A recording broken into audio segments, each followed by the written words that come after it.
You're not half the woman my mother is."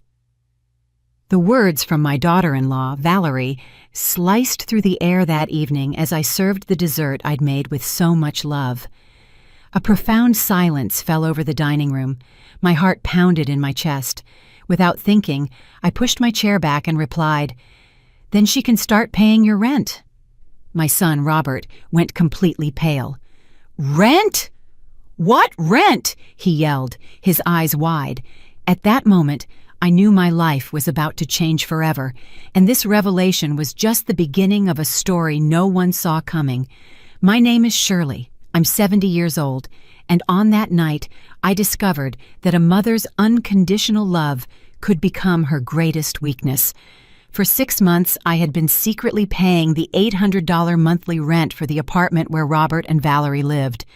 I believed it was my duty to help my son through his financial struggles. I never imagined that while I was sacrificing my life savings, they saw me as a burden, as someone inferior they could humiliate without consequence. It had all started 6 months earlier when Robert came to my house, tears in his eyes, explaining that he had lost his job and they couldn't afford their rent. "Mom, it'll only be for a few months until I find something," he'd said, with that broken voice that always disarmed me. Like any mother who loves her child, I didn't hesitate for a second. I dipped into my savings, the money I'd saved penny by penny over the years working as a seamstress, and started paying their rent without Valerie's knowledge. "It's our secret, Mom," Robert had pleaded. "I don't want Valerie to feel bad about depending on you." How naive I was to believe he was protecting his wife's pride when he was actually protecting his own image as a provider. While I was counting every dollar to help them, they lived as if nothing had changed, going out to dinner, buying new clothes, and planning vacations I knew they couldn't afford. Dinner that night had been special. I'd spent all day cooking his favorite meal, chicken with mushroom sauce, rice with vegetables, and that vanilla pudding he'd loved since he was a little boy. The table was set perfectly with the crystal glasses I'd inherited from my mother, and the silver cutlery I only used on special occasions. Valerie arrived in an elegant red dress and shoes that probably cost more than my monthly grocery bill. From the moment they walked in, I noticed a different vibe. Valerie had that forced smile I knew so well, the one she used when she was about to do something unpleasant. Robert seemed nervous, avoiding my gaze and constantly fidgeting with his phone. During dinner, the conversation was tense. Valerie criticized everything: the food's temperature, my home's decor, even the air freshener scent in the living room. "Shirley, don't you think it's time you freshened this place up a bit?" she had commented with that condescending tone that so annoyed me. "My mom's house is so much more modern. She has those trendy minimalist pieces." I smiled, trying to maintain harmony, but inside I felt my irritation mounting.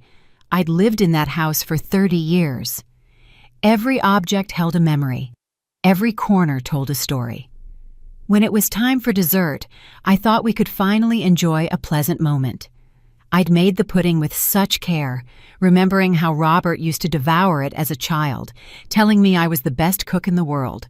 But instead of gratitude, I received those words that pierced my soul like thorns. "You're not half the woman my mother is." The impact of those words was like a slap to the face. I froze with the pudding spoon suspended in midair, feeling a lump of emotion swell in my throat. Valerie looked at me with a cruel smile, as if she'd been waiting all night for the perfect moment to hurt me. Robert lowered his head, avoiding my eyes. In that instant, I knew he had been in on his wife's plan. "Excuse me?" I managed to choke out, my voice trembling, though I knew I'd heard her perfectly. Valerie leaned back in her chair with a false elegance, as if she were the owner of my house, and repeated the words with even greater cruelty. "You heard me, Shirley. My mother is a successful, independent woman who built her own empire. She's never needed anyone. She has her own company, her beach house in Florida, her trips to Europe. You? Well, you just know how to cook and sew." Each word hammered at my heart. I thought of all the years I'd worked from 5 in the morning until 11 at night, sewing dresses for sweet 16 parties, altering suits for grooms, embroidering tablecloths for other people's weddings, while I never had the chance to plan my own. I remembered the sleepless nights when Robert was small and had a fever, how I sold my few pieces of jewelry to pay for his college tuition, and how I worked double shifts so he could have everything he needed. "Valerie, please," Robert muttered weakly, without the strength to truly defend me. Those 2 words were worse than silence, because they confirmed that he agreed with his wife, that he had been part of this planned humiliation. My son, the same boy who once told me I was his hero, was now allowing me to be treated like a servant in my own home. "No, Robert, let me finish," Valerie continued in that high-pitched voice she used when she wanted to sound superior. "Your mother needs to hear the truth. My mother would never have allowed her son to live in this mediocrity." She made a dismissive gesture, pointing at my dining room, where so many beautiful memories were held. "She would have helped us get something better. She wouldn't have kept us in poverty with her false kindness." It was at that moment that something inside me snapped.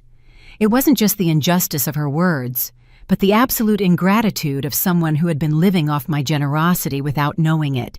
For 6 months, I had been the one paying for the roof over their arrogant heads. I had deprived myself of medicine for my arthritis to ensure they had a comfortable place to live. I rose slowly from my chair, feeling an adrenaline rush I hadn't felt in years. "All right, Valerie," I said with a calm that surprised me. "If your mother is so superior, if she's such a better woman than me, then I think it's time for her to assume the responsibilities a successful woman should have." Robert looked at me, confused, but Valerie kept that smug smile on her face, as if she'd won a battle. "Exactly, Shirley. I'm glad you finally understand your place in this family." "Oh, I understand my place perfectly," I replied, my voice growing firmer with each word. "And my place no longer includes paying the $900 a month for your apartment at 420 Hamilton Street, Unit 3. The silence that followed was so deep, I could hear the kitchen clock ticking. Robert stood up so abruptly, he knocked over his water glass. "What rent?" he yelled, his eyes wide, looking at me as if I'd spoken a foreign language. "What are you talking about, Mom?" Valerie's arrogant smile had vanished completely. Now she looked at me with a mix of terror and confusion that gave me immense satisfaction. "The rent I've been religiously paying every month since February," I continued, savoring every second of their bewilderment. $900 that comes from my bank account on the 5th of every month, plus the $100 in additional fees the landlord charges for a direct deposit. $1,000 in total that I pay so you can live comfortably while you disrespect me." Robert collapsed into his chair as if his legs could no longer hold him. "But you told me you talked to the landlord, that he was giving you time to get the money," he stammered, his voice broken. Valerie looked at him with a fury I'd never seen before, as if he were to blame for ruining her moment of glory. "I lied," I admitted without a hint of remorse. "I lied because I thought I was helping my son. I thought it was temporary. I thought you would appreciate the sacrifice someday. But now I see that to you. I'm just a silly old woman who deserves to be humiliated." Valerie tried to regain her composure, but her voice had lost its arrogant confidence. "Shirley, I didn't know you. Robert never told me that you were paying," she began to stutter. But I interrupted her, raising my hand. "I'm not interested in your excuses, dear. If your mother is as wonderful as you say, I'm sure she'll be happy to take on this responsibility. After all, a woman so successful and independent wouldn't have any problem paying for her daughter and son-in-law's rent, would she?" The irony in my voice was so evident that even Robert flinched. The atmosphere in the dining room was so thick you could cut it with a knife. Valerie glanced back and forth between Robert and me, as if she were quickly calculating the implications of what she'd just discovered. Robert's hands were trembling, and he had started to sweat. "Mom, why didn't you tell me the truth?" he finally asked, his voice cracking. "Why did you make me believe you'd worked something out with the landlord?" Robert's question echoed in the dining room like a painful... "I lied because you're my son, Robert. Because when you came to my house crying, telling me you had lost everything and didn't even have money for food, I couldn't stand by and watch the boy I raised, the man I love more than my own life, suffer." Valerie remained silent, but I could see her mind racing to process the implications of my revelation. The pink color from her expensive makeup had drained from her cheeks, and she looked ashen. Robert ran his hands through his hair, a gesture he'd made since he was a child when he was nervous or scared. I lied, I continued, my voice growing firmer, because I thought it was temporary, because I believed that when you recovered financially and found a stable job, you would thank me. I never imagined that while I was depriving myself of medicine for my arthritis, while I stopped buying meat to save those $900 a month, you two were plotting how to humiliate me in my own home. Robert tried to interrupt me, but I raised my hand to silence him. No, now you're going to listen to me, Robert. For 6 months, I've been eating rice and eggs for dinner. I've been wearing the same pair of broken shoes because I didn't have money for new ones. You know what I did last week? I sold your father's wedding ring. That ring I'd kept as my most prized treasure, just to pay your rent and have some food in my fridge. Tears welled up in my eyes, but they were tears of rage, not sadness. I sold the only physical memory I had of my husband, of the man who had loved me for 30 years, to support a couple who considered me inferior, mediocre, and unworthy of respect. Valerie finally found her voice, though it was small and shaky now. Shirley, I didn't know. Robert never told me that you were paying, but I cut her off with a look that could have melted steel. Of course you didn't know, dear, because your husband chose to lie to you too. He preferred for you to believe that he had earned the money on his own rather than admit he was depending on his mother. Mediocre. I spat out the word mediocre with such venom that Valerie visibly recoiled. Robert finally exploded. Mom, I never wanted it to be this way. You insisted. I didn't ask you to sacrifice so much. His voice sounded desperate, like a child caught in a lie, but his words only fueled my fury. I insisted, I yelled, finally losing my composure. You came to my house sobbing like a 5-year-old. You told me you couldn't even afford bread, that Valerie was crying every night from the shame of not being able to pay the bills. What kind of mother would I have been if I had closed my door on you? The silence that followed was devastating. Robert looked at Valerie with a look of reproach that she returned with equal intensity. It was clear that there were secrets and lies on both sides, and that neither of them had been completely honest with the other. You know what hurts the most, Robert? I continued, feeling the tears streaming down my wrinkled cheeks. It's not the money. It's not the sacrifice. It's that for all these months, every time you came to visit, I saw contempt in your eyes. Valerie criticized my house, my food, my clothes, my manners, all while not knowing that my money was paying for her roof. And you just let her do it. Robert tried to approach me, but I took a step back. Mom, please, let me explain. There's nothing to explain, I cut him off sharply. The explanation just came out. Your wife believes I'm not half the woman her mother is. Well, then her mother can show what kind of woman she is by taking care of her responsibilities. Valerie finally found some courage to speak, though her voice still trembled. Shirley, my words were said in a moment of, I was upset about other things. I interrupted her with a bitter laugh. You were upset about having to eat at the home of the woman who pays your rent? Upset because you had to pretend to be cordial with someone you consider so inferior? The tension in the air was so dense you could have cut it with a knife. Robert paced the dining room like a caged animal, while Valerie sat twisting a napkin between her trembling hands. You know what's the saddest part of all this? I continued, feeling a strange calm come over me. I really believed we were a family.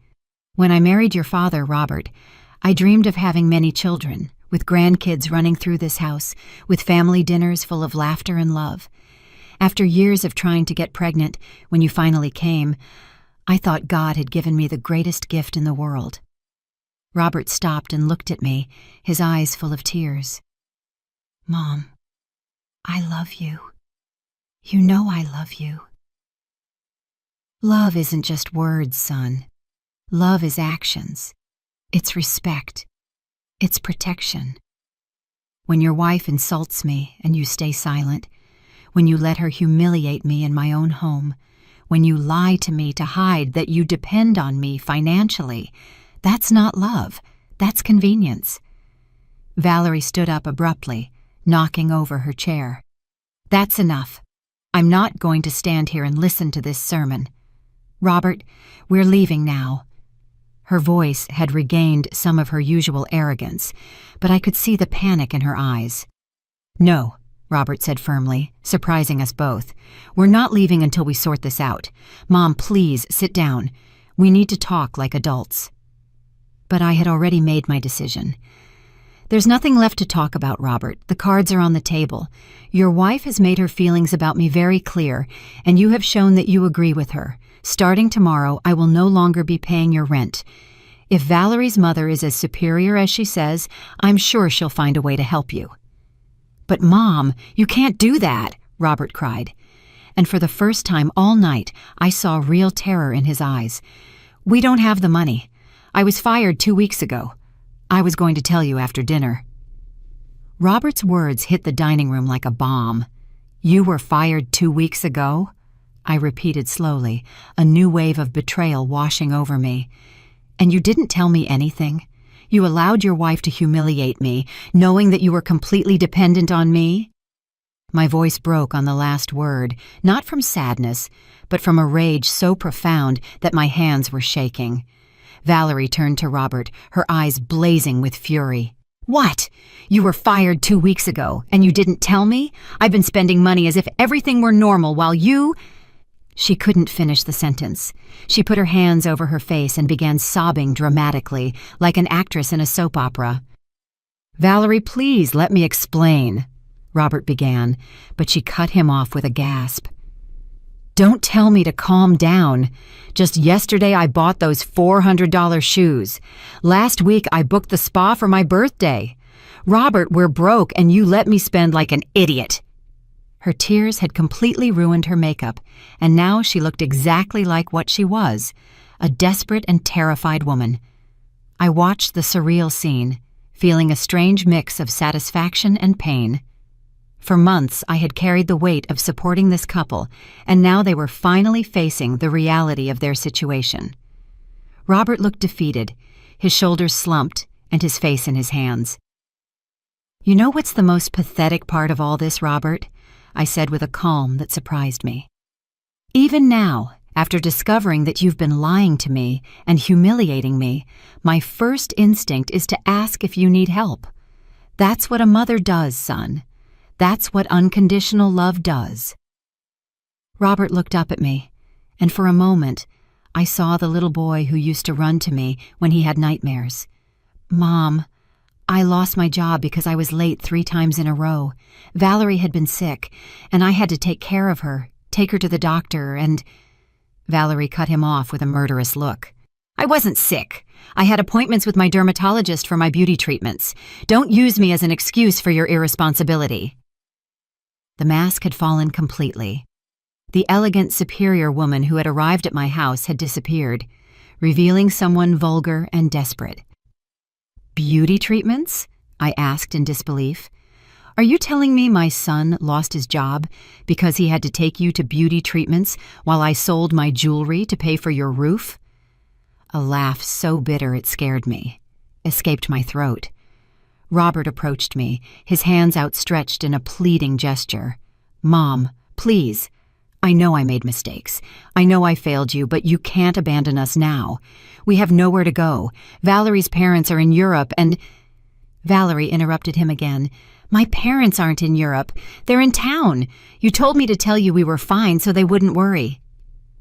One lie after another was being peeled back like the layers of a rotten onion, and "How many jobs have you lost, Robert?" I asked in a voice so low I could barely hear it. "How many times have you lied to me?" The silence that followed was deafening. Robert couldn't look me in the eyes, and Valerie had started to sob again, but this time it was more genuine, as if she had finally understood the magnitude of their situation. "3 jobs in the last 2 years. Robert finally admitted, his voice broken. "I always found excuses. I always told you it was temporary, that companies were downsizing." He paused and looked at me with those eyes that were once my whole world. "Mom, I have a problem. I think I have a real problem." For the first time all night, I felt something akin to compassion. My son wasn't just a liar. He was someone who needed professional help. But compassion didn't erase the betrayal. It didn't heal the wounds his words and his wife's words had opened in my heart. "Robert," I said slowly, "admitting you have a problem is the first step, but I can't keep being your safety net while you do nothing to change. I can't keep sacrificing my well-being to maintain a life based on lies." Valerie stood up abruptly, wiping her tears with the sleeve of her red dress. "This is ridiculous, Shirley. You're his mother. Mothers don't abandon their children. My mother would never do this to me." The arrogance had returned to her voice, like a defensive armor.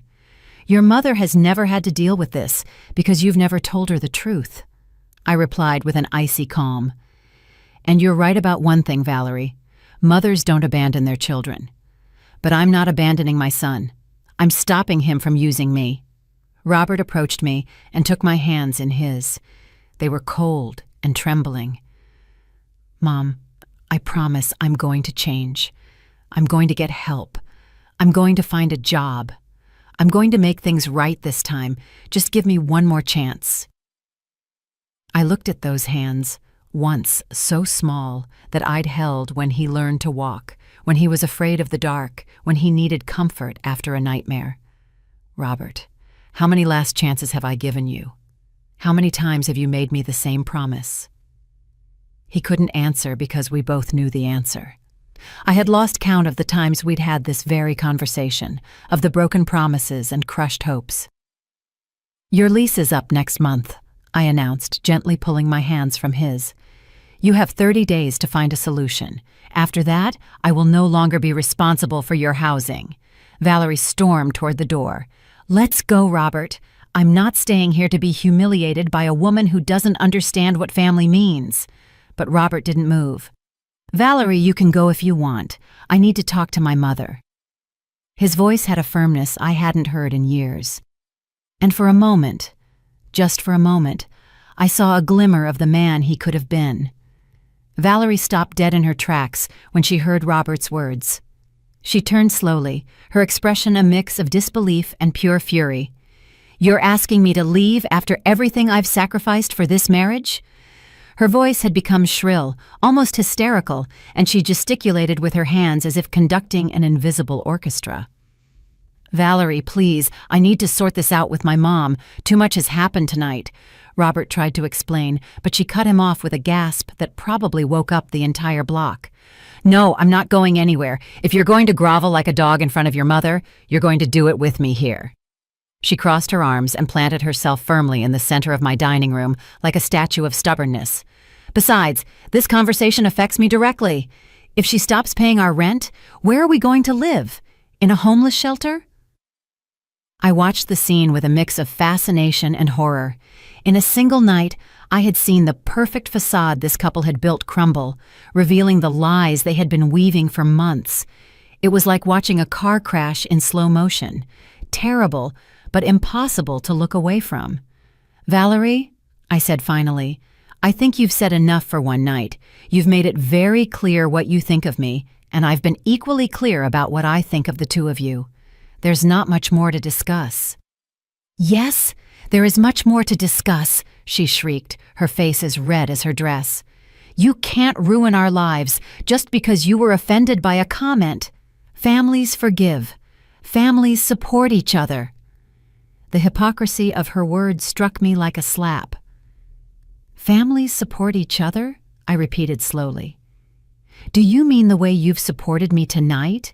Or the way Robert has supported me by lying about his employment?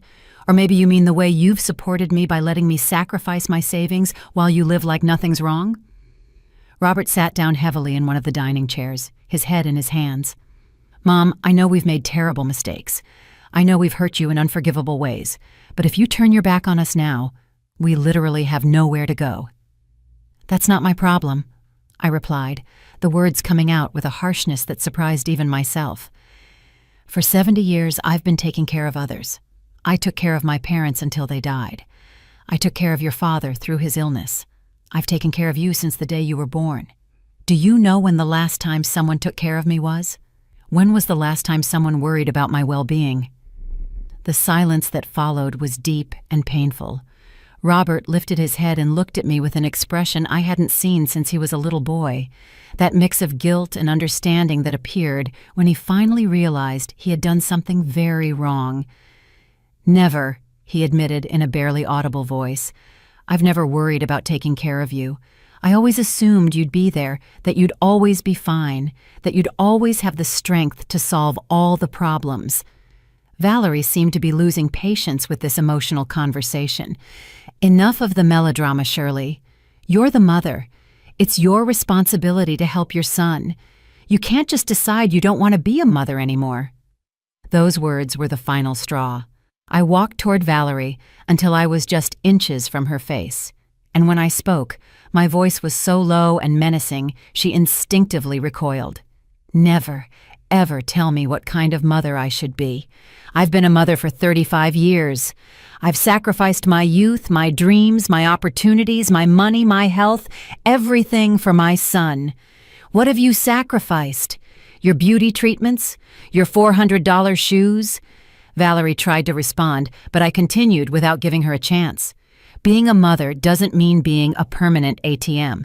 Being a mother doesn't mean accepting humiliation and disrespect. Being a mother means teaching your children to be responsible, independent, respectful people, and in that, I have clearly failed. Robert stood up abruptly, knocking over his chair. "Don't say that. You've been a wonderful mother. I'm the one who failed. I'm the one who messed up."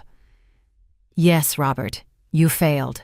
But I also failed by letting it go this far, by letting you turn into a man who lies to his wife, who lies to his mother, who allows the woman who raised him to be humiliated." Tears streamed down my cheeks, but my voice remained firm. Valerie had started to pace the dining room like a caged animal. "This is a nightmare. This is a nightmare. In-laws are supposed to help their daughters-in-law. We're supposed to be a family." "Family?" I interrupted her with a bitter laugh. "When have you ever treated me like family, Valerie?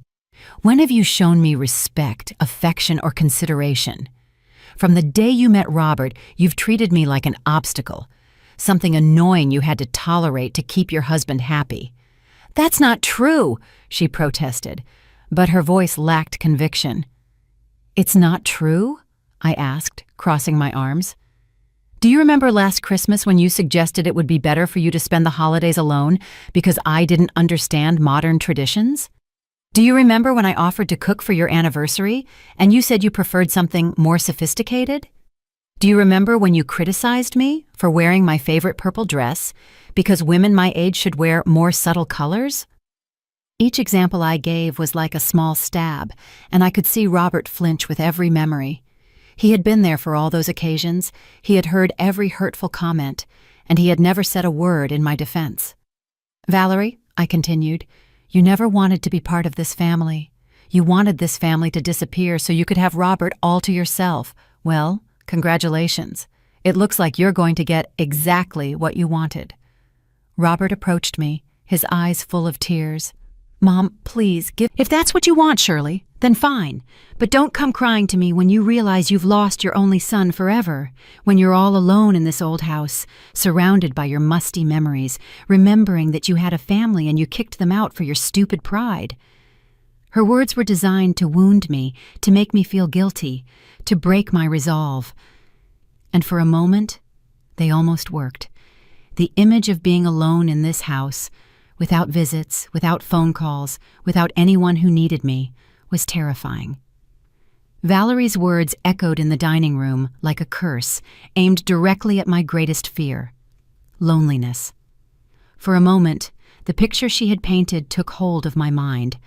I saw myself in this empty house, without the laughter of grandchildren who never came, without Sunday phone calls, without anyone to remember my birthday. The silence between us was sticky, and I could feel Robert watching me, waiting for my resolve to break. But then something extraordinary happened. Instead of feeling panic or despair, I felt a deep and liberating calm. "You know what, Valerie?" I said slowly, savoring each word. "I'd rather be alone and at peace than accompanied and humiliated. I prefer my musty memories of a happy marriage and years of honest work to living a life of new memories built on lies and disrespect." Valerie blinked a few times, as if she hadn't expected that response. Robert's mouth fell open. He was slowly processing that his last emotional blackmail card had failed completely. "Besides," I continued, feeling a new energy coursing through me, "I'm not going to be as alone as you think.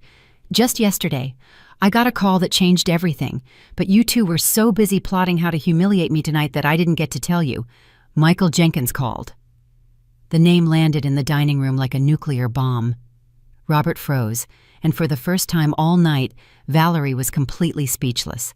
Michael had been my boyfriend in college, the man I had planned to marry before I met Robert's father. He was an ambitious, intelligent man who had decided to move to America to seek better opportunities when I chose to stay behind and start a family. "Michael Jenkins?" Robert murmured, his voice trembling. "The Michael from the photos? Your college boyfriend?" I nodded slowly, enjoying the expression of utter shock on their faces. "The one and only. Turns out, after 40 years of building an engineering company in Seattle, after raising 3 successful kids and losing his wife 2 years ago, he decided to look up his old friends. He found me on social media, and we've been talking on the phone for the past 2 weeks." Valerie finally found her voice, though it sounded strangled. "What do you mean you've been talking?" Her face had turned a sickly greenish color that didn't suit her at all. "I mean exactly that. We've been talking every day, reminiscing about old times, catching up on our lives, our fulfilled and unfulfilled dreams, and last night he made me an offer that took my breath away." Robert approached me with hesitant steps. "What kind of offer, Mom?" I smiled for the first time all night, a genuine smile that came from the depths of my heart. "He invited me to spend a month at his home in Seattle. He says he wants to show me Washington State, introduce me to his kids, and that he's always wondered what would have happened if—" I left the sentence hanging, enjoying the absolute silence that had taken over the dining room. "But Mom," Robert stammered, "you can't go with a man you haven't seen in 40 years. What if he's a scammer? What if he's lying to you? What if—" "What if, Robert?" I interrupted him with a surprising firmness. "What if he turns out to be a liar just like you? What if he uses me just like you have? At least with Michael, I'll be on an adventure, seeing new places, and being valued for who I am, not for what I can give financially." Valerie had collapsed into a chair, her face in her hands. "This can't be happening. This is a nightmare. You can't be serious about leaving with a stranger." "Michael isn't a stranger to me. He knows my dreams, my fears, my hopes, because we shared them when we were young. He knows I always wanted to travel, that I always wanted to see the Pacific Ocean, that I always dreamed of writing a book about my experiences as a seamstress. Do you know what the first thing he said to me was, when he called? He said, 'Shirley, I hope you've chased all your dreams because you deserve an extraordinary life.'" Tears began to stream down my cheeks, but they were tears of joy, not sadness. "When was the last time you two asked me about my dreams? When was the last time you cared if I was happy, if I had plans, if there was anything I wanted to do with my life?" Robert tried to approach me, but I raised my hand to stop him. "Michael sent me photos of his house, of his garden full of orange and yellow flowers, of the ocean view from his deck. He told me about his trips to Europe, about the books he's read, about the dinners he cooks for his friends every Friday. And you know what else he told me?" Valerie lifted her head to look at me, her eyes red and full of resentment. "What did he tell you?" "He told me that a woman my age and with my experience is a treasure. He said I have stories to tell, wisdom to share, and love to give. He told me that any man would be lucky to have my company, my conversation, my affection." My voice broke slightly as I remembered those words that had healed wounds I didn't even know I had. After I hung up that call, I sat in my kitchen and cried for an hour, But I didn't cry from sadness. I cried from relief. I cried because someone had finally reminded me that I am more than a mother, more than a provider, more than a free maid. I am a woman with my own value. Robert had gone ashen. "Mom, please don't make any hasty decisions because of what happened tonight. Michael might just be saying what you want to hear. Scammers are very clever." "Stop it!" I yelled with a force that surprised even me. "Stop trying to control my life. Stop telling me what I can or can't do. For 35 years I've lived for you. I've made every decision thinking about your well-being, your future, your happiness. For the first time in decades, I'm going to make a decision thinking about myself." The silence that followed was deafening. Robert had collapsed into a chair, his head in his hands, sobbing like a small child. Valerie looked at me with a mix of hatred and terror, as if she had seen a ghost. "You know what else Michael told me?" I continued, feeling my confidence grow with every word. "He said he'd kept a photo of me from when we were 20, the one where I'm wearing the white dress with red flowers that I made myself. He told me that all these years, especially after his wife died, he would look at that photo and wonder if I had been happy, if I had managed to fulfill my dreams." Robert looked up, his eyes swollen from crying. "And what did you tell him?" I told him the truth. I told him that I'd had moments of happiness, especially when you were little, when your father was alive, when I thought I was building something beautiful called a family. But I also told him that I had sacrificed so much of myself in the process that I no longer remembered who Shirley was before she was Robert's mother or Charles's widow. Valerie stood up abruptly, as if she had been stung by a wasp. "This is ridiculous. You can't go with that man. What are people going to say? A woman your age chasing romantic adventures like a teenager." I looked her directly in the eyes and smiled with a serenity I hadn't felt in years. "Valerie, my dear, after tonight, what people think is the last thing I care about. After all, if my own family considers me inferior and mediocre, what does the opinion of strangers matter?" Robert finally found the strength to speak. "Mom, if you really want to meet Michael, if you really want to travel, we could support you. Just don't do it out of spite. Don't ruin your life just to punish us." "Ruin my life?" I repeated in disbelief. "Robert, don't you understand? This isn't a decision made out of spite. This is a decision for survival. For the first time in decades, someone is offering me a chance to be happy, to be valued, to be loved for who I am, not for what I can give." I walked to the dining room window and looked outside, at the street where I had lived for so many years, where I had raised my son, where I had buried so many dreams. Tomorrow, I'm going to call Michael and accept his invitation. I'm going to buy a plane ticket, pack a suitcase with my best dresses, and find out if it's still possible to be happy at 70. The weeks that followed that dinner were the strangest of my life. Robert tried to call me every day for the first week, leaving desperate messages on my answer. I told him about my years of sewing, about the wedding dresses I had created, about the stories each client had shared with me. It was strange and wonderful to feel interesting again, to feel that someone valued my experiences and memories. "Shirley," he said to me during one of our late-night calls, "I've been thinking about you for 40 years. When I married my wife, when my kids were born, when I built my company, there was always a part of me that wondered what would have happened if I had been brave enough to ask you to come to America with me." His words filled me with a warmth I hadn't felt in decades. "Michael, I thought about you many times too, especially when things were tough, when your father was sick, when Robert started having problems. I wondered what my life would have been like if I had gotten on that plane with you."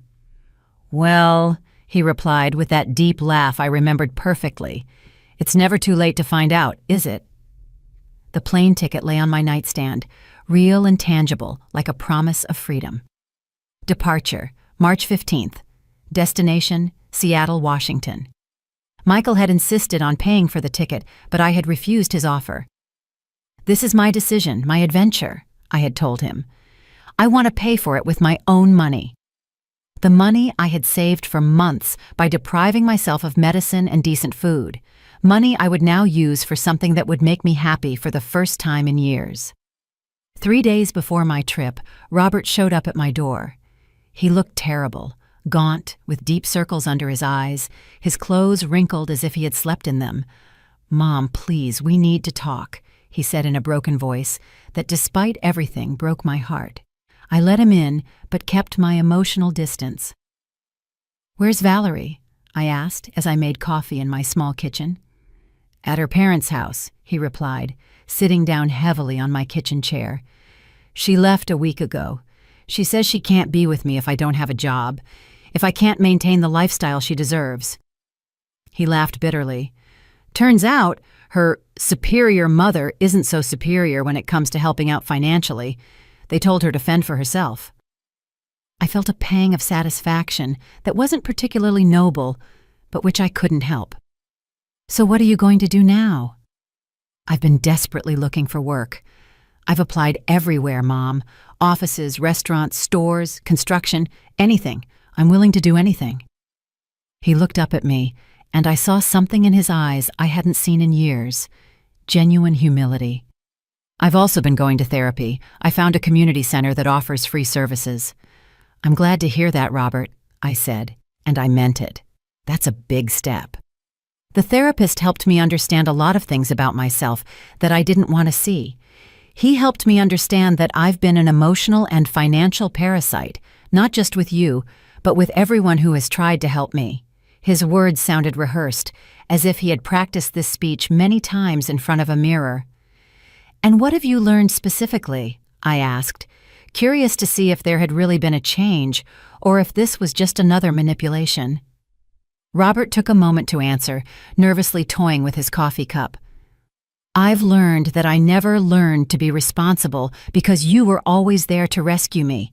It's not your fault," he quickly added when he saw my expression. "It's mine. But the pattern was set very early on, and I never made the effort to break it." I nodded slowly. "And Valerie, what did you learn about your relationship with her?" "That what I felt for her wasn't love. It was emotional dependency. I liked that she was demanding and critical because it gave me an excuse not to grow up, to continue being a child who needed his mom to rescue him." He stopped and looked me directly in the eyes. "Mom, I know I don't deserve your forgiveness. I know I've destroyed our relationship, but I need you to know that for the first time in my adult life, I'm seeing things clearly." "And what exactly do you see?" I asked carefully. "I see a 70-year-old woman who sacrificed her entire life for a son who never appreciated it. I see a woman who worked her hands to the bone to give me an education and opportunities that I wasted. I see a woman who deserves to be happy, who deserves to be valued, who deserves to chase her own dreams after decades of chasing mine." His words moved me, but they also made me cautious. "Robert, I'm glad to hear you're reflecting on these things, but words are easy. Real change takes time and consistent action." "I know," he said, nodding vigorously. "And I'm not here to ask you to cancel your trip. I'm not here to ask for money or help. I'm here to tell you that I'm going to show you with actions that I can change, even if you're no longer here to see it." "What do you mean by that?" Robert stood up and started pacing my small kitchen. "I got a job at a cleaning company. It's night work and the pay is low, but it's honest, and it allows me to live in a small room I rented downtown. I'm also taking online classes to get a certification in accounting."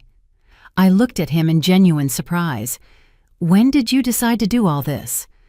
"The night after our dinner, when I got home, and Valerie started yelling at me for ruining our financial situation. Something inside me just snapped. I realized I was 35 years old and had never been responsible for my own life, not for a single day." He sat down again and took my hands in his. "Mom, I want you to go to Seattle. I want you to meet Michael, to see the ocean, to write that book you've always wanted to write. I want you to be happy, even if it means I'm no longer part of your life." For the first time since the night of the dinner, I felt like I was talking to my real son, not the manipulative, dependent version I had known for so many years. "Robert, you're always going to be a part of my life. You're my son, and you always will be. But I need you to understand that our relationship can't stay the same. "I understand completely," he said firmly, "and I want you to know that I'm going to work on becoming the kind of son you can be proud of, even if it takes years, even if by then it's too late to repair our relationship." We sat in silence for several minutes, each lost in our own thoughts. Finally, Robert spoke again. "Will you tell me about Michael? What was he like when you were young?" An involuntary smile spread across my face. He was brilliant, ambitious, gentle. He had a way of making me feel like the most interesting woman in the world. When we talked, he would focus entirely on me, as if my words were the most important thing he had ever heard. "Why didn't you go with him when he moved to America?" "Because I was afraid," I admitted. Afraid of leaving everything I knew, afraid of failing, afraid of not being good enough for him. And then I met your father, and he represented security, stability, a predictable life. I paused. "I don't regret choosing your father. He was a good man, and we had beautiful moments, but now I have a second chance to find out what would have happened if I had been braver." Robert nodded slowly. "Do you think Michael has really thought about you all these years, or do you think he's idealizing the past?" Robert's question made me think deeply. "You know, Robert, I've asked myself that same question every night since Michael contacted me. Is what he feels real, or are we just two old people idealizing a youthful love?" I stood up and walked to the window, watching the garden where I had planted roses so many years ago. But then I realized that it doesn't matter. "What do you mean it doesn't matter?" Robert asked, genuinely curious. "It doesn't matter if what we feel is nostalgia, idealization, or true love. What matters is that for the first time in decades, I feel alive, I feel valuable, I feel like a woman who deserves to be courted, admired, respected." I turned to look at him. When was the last time I felt that way? When was the last time anyone made me feel special just for being me? Robert lowered his head, ashamed. "I never made you feel that way, did I? I always took you for granted, something that would always be available no matter how I treated you." "Exactly. And it wasn't just you, Robert. Your father, too. Toward the end of our marriage, he started to see me only as the woman who cooked, cleaned, and took care of him when he was sick. I stopped being Shirley and became just Charles's wife, and then just Robert's mother." At that moment, my phone rang. It was Michael, calling at the time we had agreed on, as always. I looked at Robert, who nodded, indicating I should answer. "Hello, beautiful," Michael's voice said through the phone, and I immediately felt that familiar warmth spreading through my chest. "How was your day?" "Interesting," I replied, smiling despite the tension. "My son is here. Robert, would you like to say hello to Michael?" Robert froze for a moment, but then slowly nodded. I put the phone on speaker. "Michael, I'd like you to meet Robert, my son. Robert, this is Michael Jenkins." "Hello, Robert." "Yes, sir, it is complicated, but I'm starting to understand that my mother deserves to be happy, even if that means big changes in our lives." "That's a very mature response," Michael replied with approval. "I'll tell you something, Robert. I have 3 kids, all adults, and it took them years to understand that their parents are complete people with their own needs and desires, not just eternal providers of support and resources." Robert looked at me in surprise. It was clear he hadn't expected Michael to be so direct, yet so understanding at the same time. "Mr. Jenkins," Robert continued, "can I ask you what your intentions are with my mother?" Michael chuckled softly. "That's a fair question. My intentions are to get to know the woman the girl I fell in love with 40 years ago became. My intentions are to show her beautiful places, to introduce her to my kids, to cook for her, to listen to her stories, and perhaps, if we both decide we want to build a deep friendship or something more." "And if things don't work out as you expect?" Robert asked. "Then we will have had a beautiful adventure. We will have closed a chapter that was left open for decades, and your mother will have had a well-deserved vacation in Washington. There's no pressure, Robert. No unrealistic expectations. Just 2 older people giving themselves a chance to rediscover joy." Robert visibly relaxed. "Thank you for being so honest, sir. Call me Michael, please. And now, if you'll excuse me, I'd like to speak with your mother alone for a moment." Robert nodded and walked to the living room, giving me privacy for my phone call. "How do you feel after talking to him?" I asked Michael once we were alone. "I feel good. He seems to be a young man going through a moment of growth. That speaks well of how you raised him, Shirley. Children who never face difficulties never learn to be resilient." His words reassured me more than I expected. "Michael, are you sure you want to involve yourself in your peaceful life with a woman who has so much family drama?" "Shirley, my dear, we all have family drama at our age. One of my sons got divorced last year and moved back into my house with his 2 small kids. My daughter is having a midlife crisis and calls me crying every Tuesday.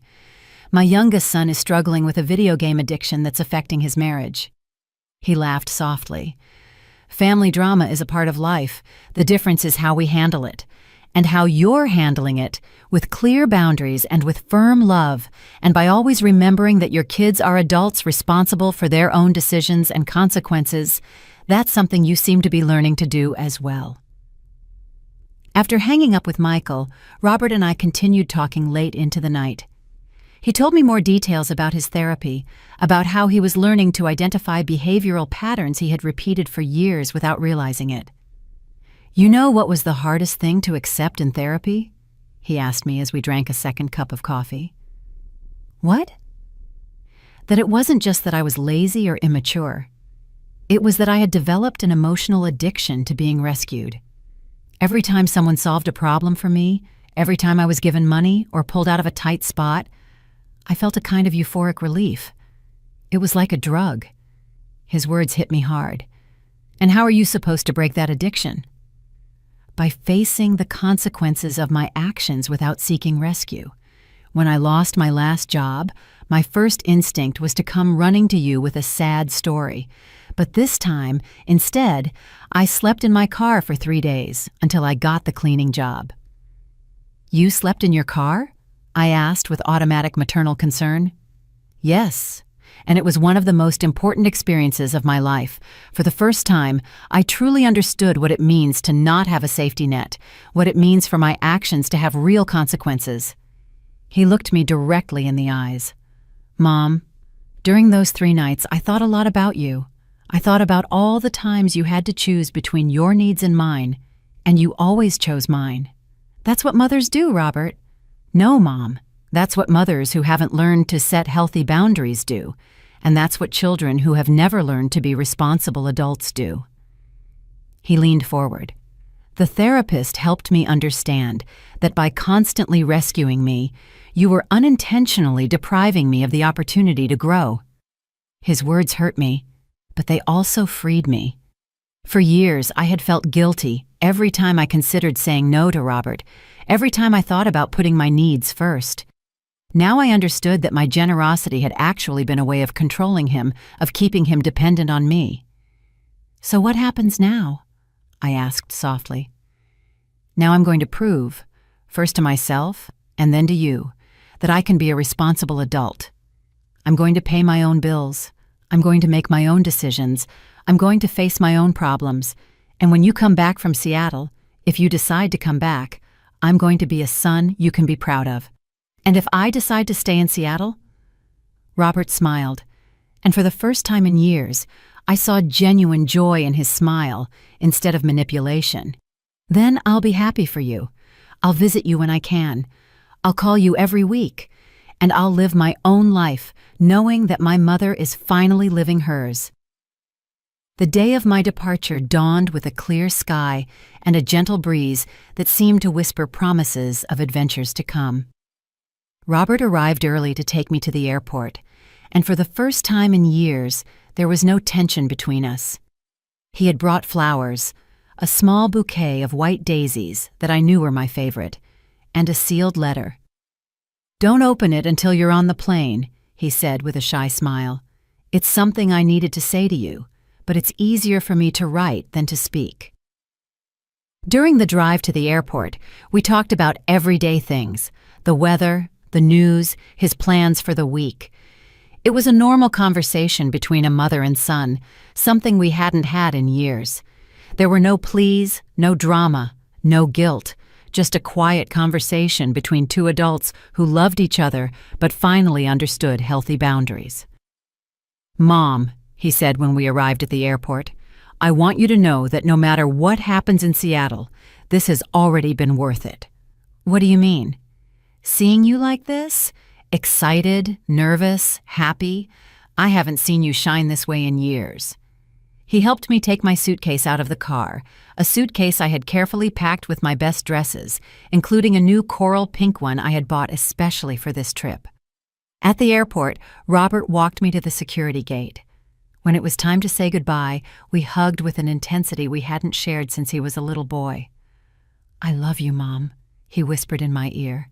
"Have fun. Fall in love. Be happy. You deserve it more than anyone in the world." "I love you too, son, and I'm proud of the man you're becoming." Once on the plane, I opened Robert's letter with trembling hands. His handwriting, which had always been messy, looked more mature, more careful. "Mom," it began, "during these past few days, I've been thinking about all the times you were a hero without me noticing. When you worked double shifts to pay for my school books, when you sold your new sewing machine to buy me a bicycle, when you pretended not to be hungry so I could eat more, when you stayed up all night taking care of me when I was sick, all those moments of silent love that I took for granted. Now I understand that being a mother doesn't mean sacrificing yourself until you disappear. It means loving enough to teach independence.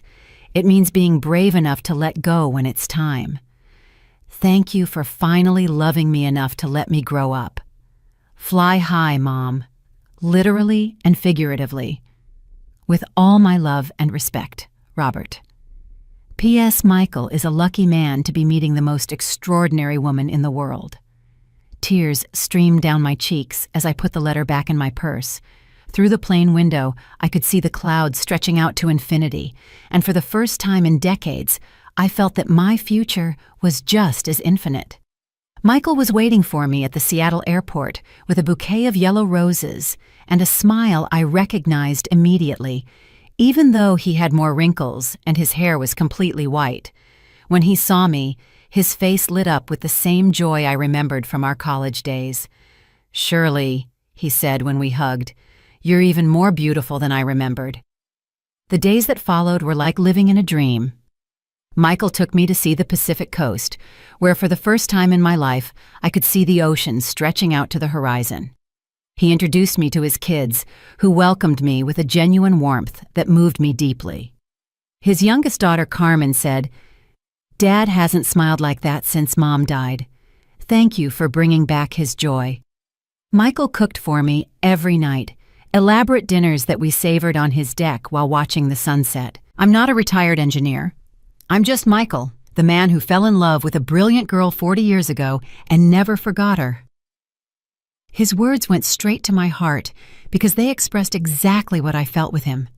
I wasn't Robert's sacrificial mother. I wasn't Charles's widow. I wasn't the tired seamstress. I was simply Shirley, a woman with stories to tell, dreams to chase, and love to give. At the end of my month in Seattle, Michael made me a proposal that changed my perspective on what was possible at 70. "Shirley, I don't want this to end. I know it's crazy. I know we're just getting to know each other again after so many years, but I want you to consider moving to Seattle, not to get married immediately, not to live together if you don't want to, but to give us the chance to build something beautiful at this stage of our lives." My first instinct was to think of all the reasons why it was impossible. My house, my few friends, my life in my hometown. But then I thought of Robert, of his letter, of his words about flying high. I thought of Valerie, who had probably never truly respected me. I thought of all the years I had lived for others, putting my own dreams on hold. "What if things don't work out?" I asked. "Then we will have had a beautiful adventure." "But surely, what if they do work out? What if, after a lifetime of putting others first, you finally have the opportunity to be completely happy?" That night, I called Robert to tell him about Michael's proposal. His response surprised me and filled me with pride. "Mom, are you happy with him?" "Happier than I've been in decades. He treats me well, he respects me, he makes me feel valuable every day. Then stay. Build the life you deserve. I'll be fine. In fact, I'll be better knowing that you're finally living for yourself. 6 months later, I was packing my most cherished belongings in my old house, getting ready to move to Seattle permanently. Robert helped me with the entire process, demonstrating a maturity and responsibility that filled me with hope for his future. "You know what the most ironic part of all this is?" he said to me as we packed up the family photos. "What?" "That by letting you go, I feel like I've finally gotten you back. Not as the mother who constantly rescues me, but as the extraordinary woman you always were, but whom I never bothered to truly get to know." As I write this story from Michael's deck, watching the Pacific Ocean and waiting for him to come back from the market where he's gone to buy ingredients for the dinner we will cook together, I reflect on all that has changed. Robert is successfully building his own life. He got a promotion at his job. He moved to a better apartment and is dating a woman who challenges him to be a better person instead of enabling his dependency.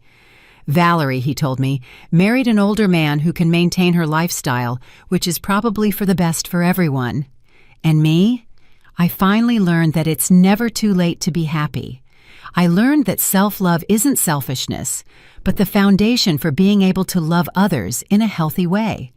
I learned that a 70-year-old woman can have adventures, can fall in love, can start over.